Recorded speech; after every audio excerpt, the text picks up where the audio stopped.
Ubuzima ni nk'indirimbo urasabwa kuyiririmba. Ubuzima ni nk'umukino biragusaba kwitegura neza ngo ukine match yawe. Mu buzima hari ibibazo bikurindiriye usabwa guhura navyo. Ubu buzima ni nk'indoto biragusaba ngo uvyuke wikangure ushire mu ngiro indoto zawe. Ubuzima ni intambara isaba kwitanga, haguruka utange ikimazi cawe. Ubuzima n'urukundo ukwiriye kubunezerererwa.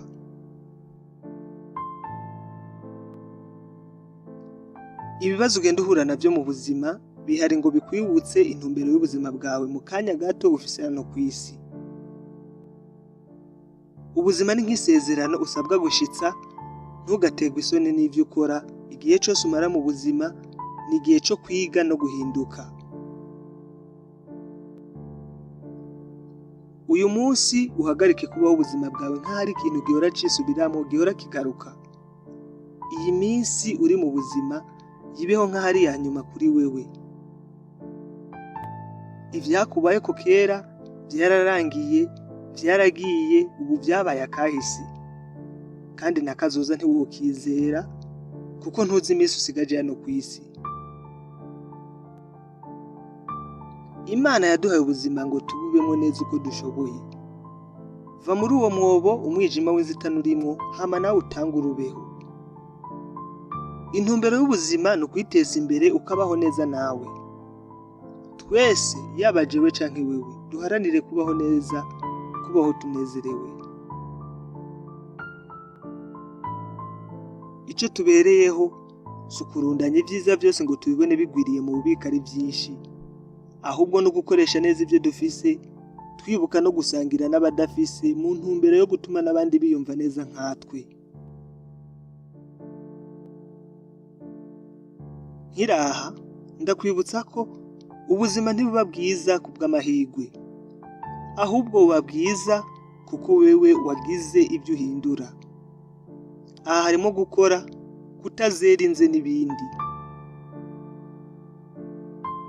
Nimba waratwaye igare, ubuzima bumeze nko gutwara igare. Ntupfa kugwa hasi uko wiboneye, kireka wewe nyene ubwawe wihitiyemwo ugafata ingingo yo kureka kunyonga.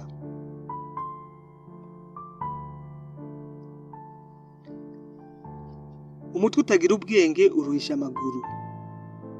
Mbega vyogenda gute uramutse uhisemo kwibera ikinebwe, ukiyicarira ntugire ikintu na kimwe ugerageza mu buzima bwawe? Oya, utegerezwa kugwana, ugwanira ubuzima bwawe, ugwanira kubaho neza widegemvya. Abantu twese ikiduhuza ni kimwe, buri muntu wese azopfa, ariko buri muntu wese ntategerezwa kubaho neza. Nawe wisigurira ico ushatse kukubwira. Ukuri nuko ubuzima bushobora kukubera umugisha canke bukakubera nk'igihano. Nta kindi rero, nimba bumeze nk'igihano, vyumve nk'igihano, wikangura uvyuke, ukore cane, wikureko iyo minyororo ubu ukwiriye kuba. Genda atabwoba, atagutinya, ukurikira indoto zawe. Haranira kubaho bwa buzima wamurota. Vyumve neza, harimo ijambo kubiharanira. Hano kw'isi ubaho rimwe gusa, ntarigira kabiri. Ariko iryo rimwe urikoresheje neza riba rihagije.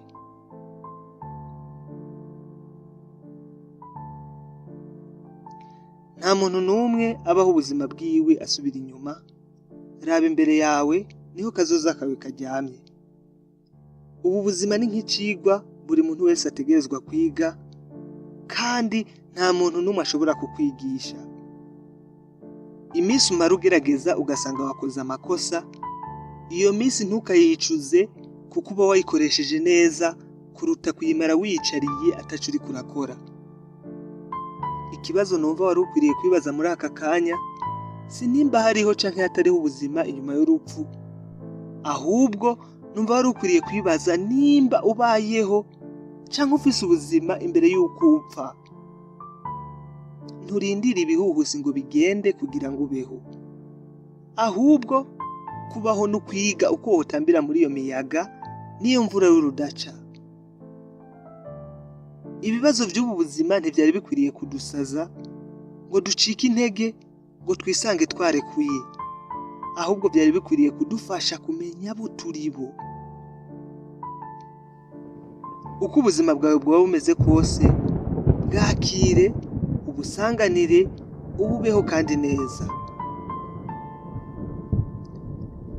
Ibyo uzokora ku bwawe gusa, niwapfa ukagenda nabyo bizojana nawe, ariko ibyo ukorera abandi bihoraho nk'icubahiro cyawe. Ibyo uvuga n'umunwa wawe si byo bigena ubuzima bwawe, ahubwo ibyo wewe nyene wibwira, bya bindi wiyongorera, bimwe wibwira wewe nyene atawundi muri kumwe, nibyo bifise inguvu mu kugira ico bihindura ku buzima bwawe.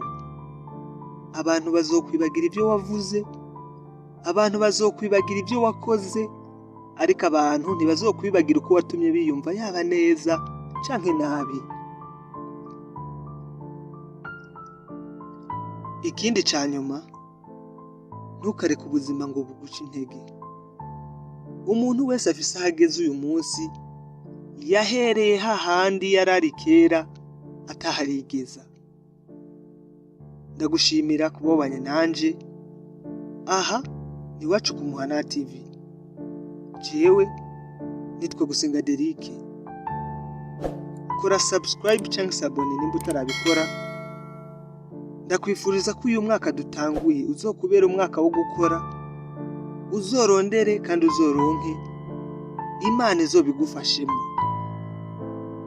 Reka duhure mu mwaka uza, Imana niyabishaka, nawe ubutaha.